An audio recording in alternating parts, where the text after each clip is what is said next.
President Curtis finds himself dealing with one of the strangest threats of his presidency when his team discovers that the Louisiana Purchase may contain a bizarre loophole that could allow France to reclaim a huge portion of the United States.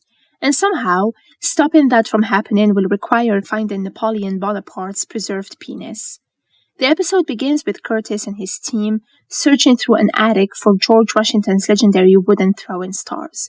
Eventually, Banks makes a much more important discovery, the original receipt for the Louisiana Purchase. Curtis is shocked to learn just how much land the United States acquired from France for $15 million. But when they examine the document more closely, they discover something that was never mentioned in American history class. Napoleon added a handwritten clause forbidding Americans from entering a particular cave in the Rocky Mountains. Curtis wants to know what's inside. His team eventually enters the forbidden cave and discovers strange markings along with a recording left behind by Napoleon. The message reveals that Napoleon believed Thomas Jefferson violated the original agreement between France and the United States.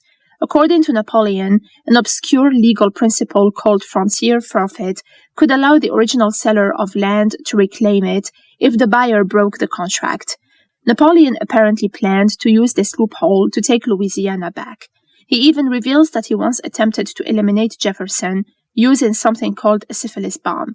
But because Jefferson is long dead, the team can't figure out how Napoleon's claim could still be enforced.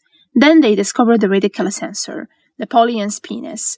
His preserved penis still exists, and under the episode's bizarre interpretation of Napoleonic law, it can be treated as a legal continuation of Napoleon himself. If the French can get it recognized as a French citizen, they may be able to use it to reclaim Louisiana. The problem is that the penis disappeared into the black market and eventually ended up in the private collection of a wealthy New Orleans collector. Curtis sends his team after it. Their search leads them to a secret vampire community in New Orleans, where they meet Salem Montgomery, a vampire who claims to have helped American presidents, dating all the way back to George Washington. Curtis offers the vampires a rare supply of blood in exchange for their help locating Napoleon's remains, and they eventually track the penis to a bizarre private collection displaying famous historical organs. But things quickly go wrong. Commander Dulac and her French forces also arrive, while Curtis's team and the vampires end up fighting over the artifact. Banks manages to retrieve Napoleon's penis, but Curtis soon discovers that the vampires were never on his side. Montgomery reveals that Thomas Jefferson originally promised the vampires free access to Louisiana in exchange for their help securing the territory for America.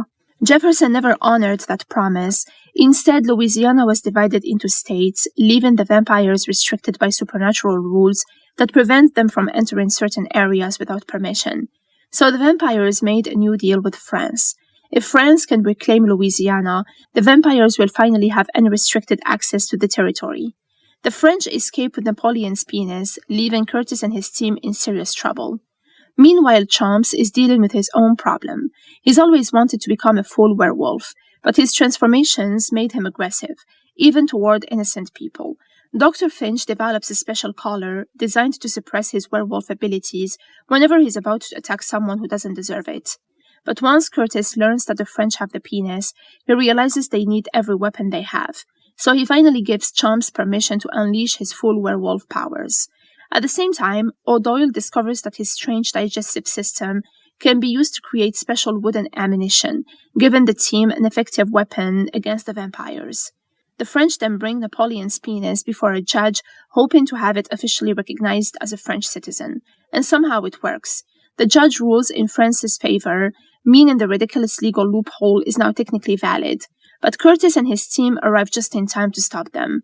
One of the vampires, Elsie, decides to side with Curtis, and a massive battle breaks out between the Americans, the vampires, and the French. Chomps finally gets his moment as a full werewolf, while Curtis's team uses their wooden weapons against the vampires. Curtis eventually faces Montgomery directly. Montgomery mocks him and argues that Curtis would make a terrible vampire, but Curtis has a much better response. He unleashes Chomps. Unfortunately, Chomps is thrown from a helicopter during the fight, and Curtis believes he's dead, but Chomps survives thanks to his werewolf regeneration. He eventually returns and uses a crossbow fitted with a cross to help take down the vampires. The Americans recover Napoleon's penis, and the French attempt to reclaim Louisiana is finally stopped. The remaining vampires are arrested and banned from the United States. Curtis then contacts the French official responsible for the country's real estate acquisitions and makes it clear that France will not be getting American territory. Instead, Curtis offers France one final piece of land, his ass. The exchange turns into another ridiculous insult contest, but the important part is that the Louisiana crisis is over. Back with the team, Chomps is still processing the fact that he technically died and came back to life. Meanwhile, O'Doyle offers everyone some hot wings, bringing the episode back to the running joke from the beginning. Unfortunately, the wings aren't poisoned or supernatural. They're simply terrible because O'Doyle used way too much cayenne pepper. And that's essentially where the episode ends, with Curtis and his team celebrating another completely insane victory, having somehow saved Louisiana from France with the help of vampires, werewolves, and the preserved penis of Napoleon Bonaparte.